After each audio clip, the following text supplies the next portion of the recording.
day, Jesus came back to the temple, and as he taught, the chief priests and the elders came to him and asked, "What right do you have to do these things? Who gave you such right?" Jesus answered them, "I will ask you just one question, and if you give me an answer, I will tell you what right I have to do these things. Where did John's right to baptize come from? Was it from God or from man?" They started to argue among themselves. "What shall we say? If we answer from God, he will say to us, 'Why then did you not believe John?' But if we say from man, we are afraid of what the people might do, because they are all convinced that John was a prophet."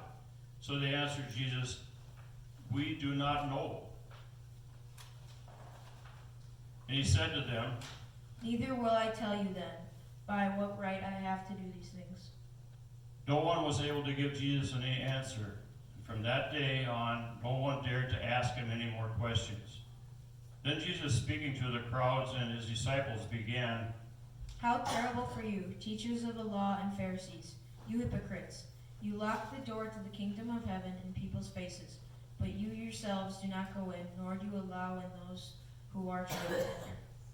How terrible for you, blind guides who neglect to obey in really important teachings of the law, such as justice and mercy and honesty.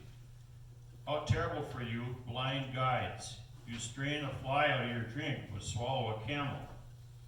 "How terrible for you, scribes and Pharisees, you hypocrites! You are like whitewashed tombs, which look fine on the outside, but are full of bones and destroying corpses on the inside. In the same way, on the outside you appear good to everybody, but inside you are full of hypocrisy and sins. You snakes and sons of snakes, how do you expect to escape from being condemned to hell?" The next day, Jesus went again to the temple to pray. The chief priests and the leaders of the people were trying to find some reasons to have him arrested and to trap him with questions. So they sent him some of their men to ask, "Teacher, we know that you teach the truth about God's will for man, without worrying about what people think. Tell us then, is it against our law to pay taxes to the Roman emperor or not?" You hypocrites, why are you trying to trap me? Show me the coin for paying the tax. Whose face and name are these? "The emperor's," they answered. So Jesus said to them, Well, then pay the emperor what belongs to the emperor, and pay to God what belongs to God. Also, a teacher of the law tried to trap him with his question, "Teacher, which is the greatest commandment in the law?" Love the Lord your God with all your heart, with all your soul, with all your mind. This is the greatest and the most important commandment. The second most important is like it. Love your neighbor as you love yourself. There is no other commandment more important than these two. Then Jesus, sitting in the temple, was teaching. A very large crowd was listening to him, gladly, as he taught them the words of the kingdom. Heaven and earth will pass away, but my words will never pass away. And the good news about the kingdom will be preached through all the world to all peoples, and then the end will come. When the Son of Man comes as king and the angels with him, he will sit on his royal throne, and the people of all nations will be gathered before him. Then he will divide them into two groups. He will put the righteous ones on his right and the others at his left. Then the king will say to the people on his right, Come, you that are blessed by my Father. Come and possess the kingdom which has been prepared for you ever since the creation of the world.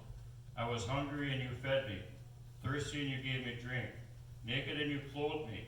I was sick and you took care of me, in prison and you visited me.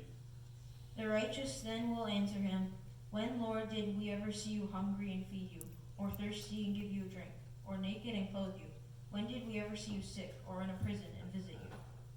The king will reply, I tell you, whenever you did this for one of the least important of these brothers of mine, you did it for me.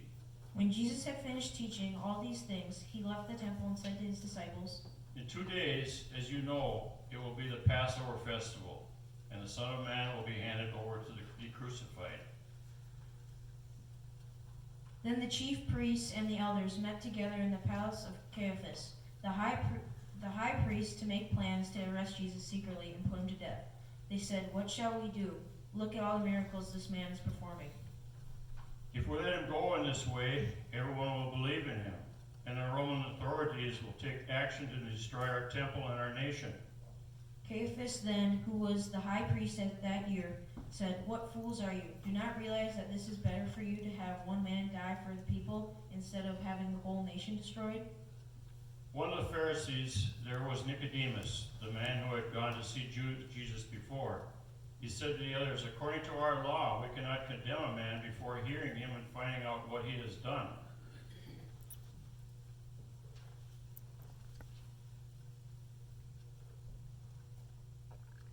Well, another answered, "Are you also from Galilee?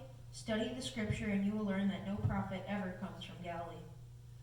Caiaphas and his council that day decided to have Jesus arrested and to have him killed, one man for the whole nation.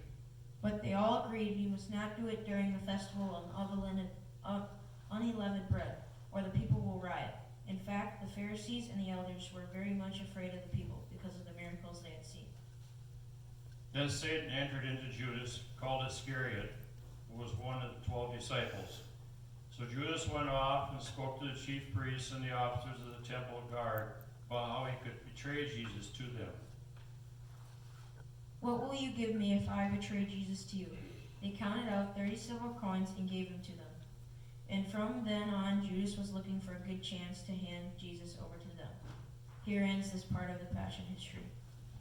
All we like sheep have gone astray, and the Lord has laid on him the iniquity of us all. By his wounds